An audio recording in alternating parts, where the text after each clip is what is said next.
Good morning everyone, it's just me this morning I'm afraid.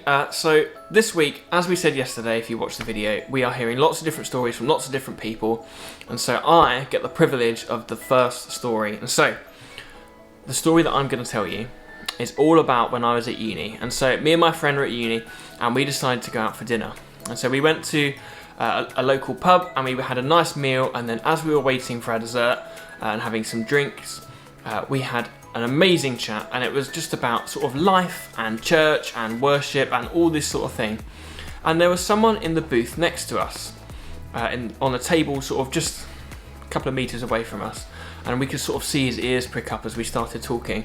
And so we sort of started to talk a little bit louder so that he could hear what we were saying. And as we had this conversation, as we were talking about church and whatnot, this man then came up to us. He said, "Oh, do you mind if I join your table?"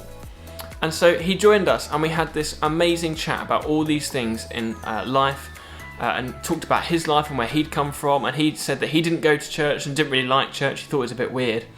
And so we sort of tried to teach him about what it meant to be part of the church, what the church was, and what church can be like. It doesn't all have to be churches that he was used to. It could be like massive churches in warehouses with a massive band on a stage or something, or it could be something that all of us are more used to, a small village church.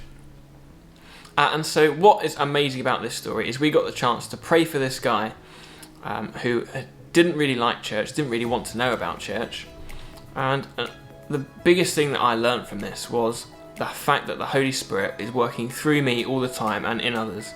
You remember we talked about that last week with Pippa, and so it's just really great to see God at work in this guy and this God at work in me and my friend as we talk to him about our faith and about the amazing thing that Jesus has done. So yeah, that's my little story. I hope you enjoyed it. We've now got a thankfulness jar. I thought I've got to keep up the tradition now of saying, it's getting full, isn't it? So I'm going to write on my post-it note, and I'm thankful for my friend that I went to the restaurant with, the pub with, and the person that we got to talk to, because it was just a great conversation, really.